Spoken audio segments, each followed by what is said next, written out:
सर्वेभ्यः नमो नमः। कक्षायां भवतां स्वागतम्। आज हम 7वीं कक्षा की पाठ्य पुस्तक सुरभि के पाठ 6 का अध्ययन करेंगे, जिसका शीर्षक है यस्य बुद्धि तस्य बलम, अर्थात जिसकी बुद्धि है उसका ही बल है। यस्य शब्द यत सर्वनाम शब्द का रूप है और तस्य तत् सर्वनाम शब्द का रूप है। तो देखिए, इस पाठ में एक कौवे और कौवे की कहानी है, जो कि एक पेड़ पर रहते हैं और अपने बच्चों को बड़े स्नेह से पालते हैं। तो एक दिन एक सांप मौका पाकर उनके छोटे बच्चों को खा लेता है। तो इस पाठ में बताया गया है कि किस तरह से कौवे और कौवी ने अपनी बुद्धिमानी से उस दुष्ट काले सांप से अपने बच्चों की मौत का बदला ले लिया है। तो आइए पाठ को शुरू करते हैं। एकस्मिन् वृक्षे एकः काकः स्वपरिवारेण सह स्नेहेन वसति स्म। एकस्मिन् वृक्षे, एक पेड़ पर, ये दोनों ही सप्तमी विभक्ति के रूप हैं और एक दूसरे के विशेषण विशेष्य भी हैं। एक कौवा, स्व परिवार सह तृतीया विभक्ति का शब्द है, ये अपने परिवार के साथ स्नेह से रहता था। एक पेड़ पर एक कौवा अपने परिवार के साथ स्नेह से रहता था। तत्र एकः सर्पः अपि वसति स्म। वहां पर एक सांप भी रहता था। वस धातु में स्म लगाने से ये लंग लकार का बन गया है। काकः काकी च शावकान स्नेहेन पालयत स्म। कौवा और कौवी शावकान अपने छोटे बच्चों को स्नेहेन प्रेम से पालयत स्म पालते थे। कौवा और कौवी अपने छोटे बच्चों को स्नेह से पालते थे। सर्पः एतान शावकान दृष्ट्वा अचिन्त्यत। सांप ने एतान शावकान, इन बच्चों को, दृष्टवा देखकर, अचिन्त्यत सोचा।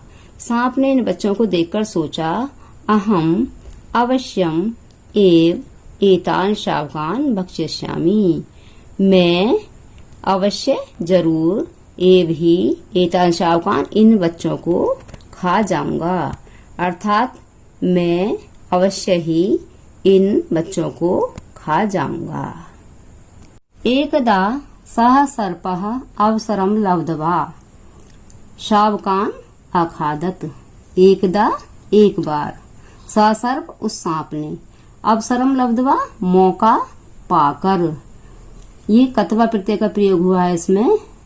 शावकान, छोटे बच्चों को खा लिया। एक बार उस सांप ने मौका पाकर उन छोटे बच्चों को खा लिया। किसके बच्चों को?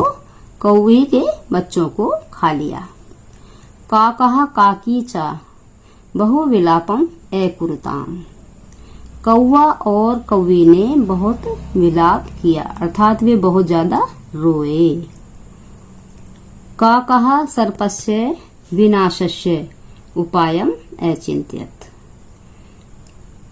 काकः, कौवे ने, सर्पस्य, सांप के, विनाशस्य, विनाश का, उपायम, उपाय, अचिन्त्यत, सोचा। कौवे ने सांप के विनाश का उपाय सोचा। काकः काकीम कथयति।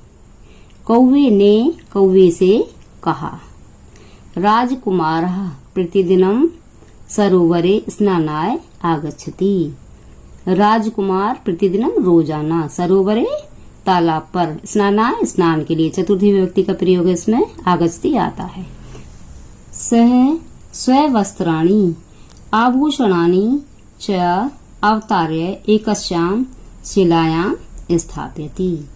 स वह, स्ववस्त्राणि, अपने वस्त्रों और आभूषणों को, अवतार्य, उतार कर, एकस्यां शिलायां, दोनों ही सप्तमी विभक्ति के शब्द हैं, स्थापयति, रखता है।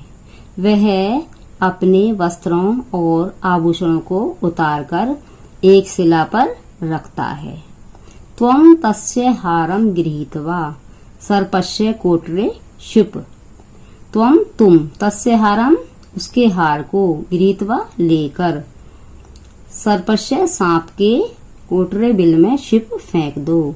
तुम उसके हार को लेकर सांप के बिल में फेंक दो। काकी अकथ्यत अहम एवं एव करिष्यामि। कौवी ने कहा मैं ऐसा ही करूंगी। एकदा अवसरम लब्ध्वा काकी राजकुमारस्य हारम गृहीत्वा कोटरे अक्षेपत। एकदा एक बार, अव्यय पद है ये। अवसरम लब्ध्वा अवसर पाकर, यहाँ भी कत्वा प्रत्यय का प्रयोग किया गया है। काकी ने राजकुमार के हार को लेकर कोटरे क्षिपत बिल में फेंक दिया। एक बार मौका पाकर काकी ने राजकुमार के हार को लेकर बिल में फेंक दिया। किसके बिल में? सांप के बिल में। सैनी कहा काकीम अनुसरन्तः तत्र एव वृक्षस्य समीपम आगच्छन्। सैनिक कौवी का पीछा करते हुए, अनुसरंत है पीछा करते हुए, तत्र एव उस ही, वृक्षस्य पेड़ के, समीपम पास, आगच्छन आ गए। सैनिक काकी का या कौवी का पीछा करते हुए उसी पेड़ के समीप आ गए। सैनिका कोटरे कृष्ण सर्पम दृष्ट्वा सर्पस्य वधम अकुर्वन् हारम च गृहीत्वा अगच्छन्।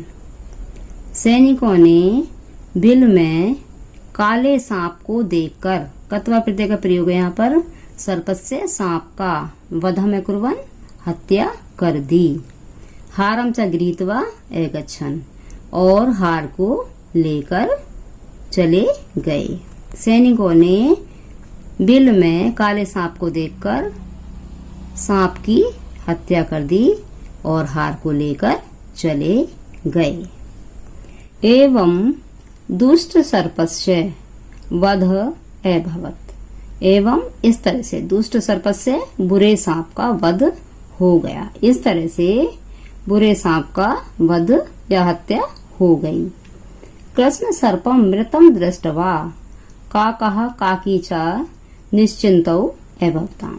कृष्ण सर्पम काले सांप को मृतम दृष्ट्वा मरा हुआ देखकर कौवा और कौवी निश्चिंत हो गए, क्योंकि उन्होंने अपनी बुद्धिमानी से अपने बच्चों की मौत का बदला किससे ले लिया था? उस दुष्ट काले सर्प से ले लिया था। तो आपने इस पाठ को अच्छी तरह समझ लिया होगा। इसके शब्दों के अर्थों को दोहराना है और पाठ को अच्छी तरह से दोबारा याद करना है। अगली वीडियो में पुनः मिलेंगे। धन्यवाद।